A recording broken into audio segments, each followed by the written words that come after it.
trying to belittle them, but I mean, you actually emphasize something with your own game that you want to improve on. Well, a game like this, you could really work on like your technique, your timing with the quarterback, or your blocking, your route running. You could try and really focus on making sure your routes are more crisp, or you're accelerating a certain time. So little things like that you can definitely work on in a game like this. Do you get the sense of the coaching staff when they look at Eastern Michigan, I think it's 110th in the country against the run, if you understand where I'm going here. Do you get the sense they want to work on the running game this week, Jake, or you ever get that kind of feel for a game? Well, last game we knew we were going to come out and start throwing, but we didn't find that out until like Friday.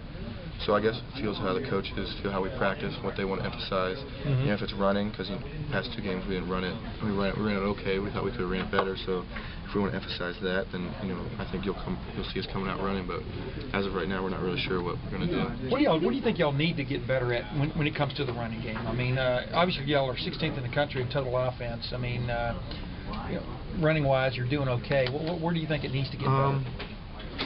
Just little things, really. We're just we're not getting beat, but sometimes we didn't get up to a backer who made a play, 2 yards down the field. And sometimes, like a couple times on film, if we would just maybe got one more hand on that guy, we could have broke a 30 or 40 yard run.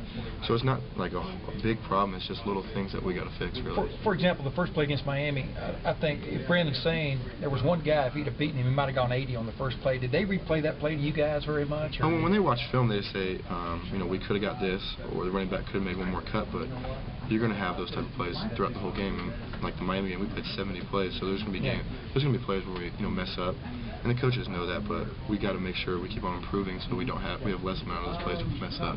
Jake, have you ever been in a game that you just were dominating so much that you actually felt bad for an opponent? No, not really. I mean, you can't feel bad for them. They're doing the same thing as you. They work probably just as hard as you. So you got to go out there and play, and play your best. And if it means you're winning by a lot and dominating, then that's why you came here, to be able to do that. What tells you What tells you right now y'all won't take this game for granted on Saturday? What's the vibe you feel? Or just like last week. I mean, people said we would probably might take OU for granted because we just came off a big win from Miami, and we came out rolling. And I don't see why we would do anything different this week. We'll do it the exact same. Jake, with Michigan State's coach having a heart attack after the game this week, the topic of stress came up especially among coaches and what they deal with. Do you have an appreciation for what your coaches deal with, the stress that they have to handle on a week-to-week, season-to-season kind of basis? Yeah, I mean, I know Coach Pete, he says he gets there like at 7 in the morning and doesn't leave till 10 o'clock at night almost every day.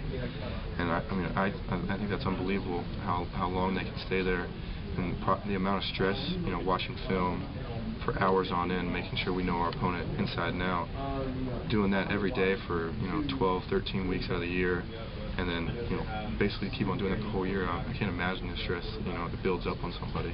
Jake, we see the kind of leader that Pryor's developed into on the field, eyes are helpful and all of that, but what is he like when he comes off the field on the sidelines? How has his leadership changed when he comes off, even after a frustrating series or things like that? How has he changed off the field on the sidelines in game? He's not blaming anybody. He just sits there, talks to Coach Sis, and figures out what he needs to do better.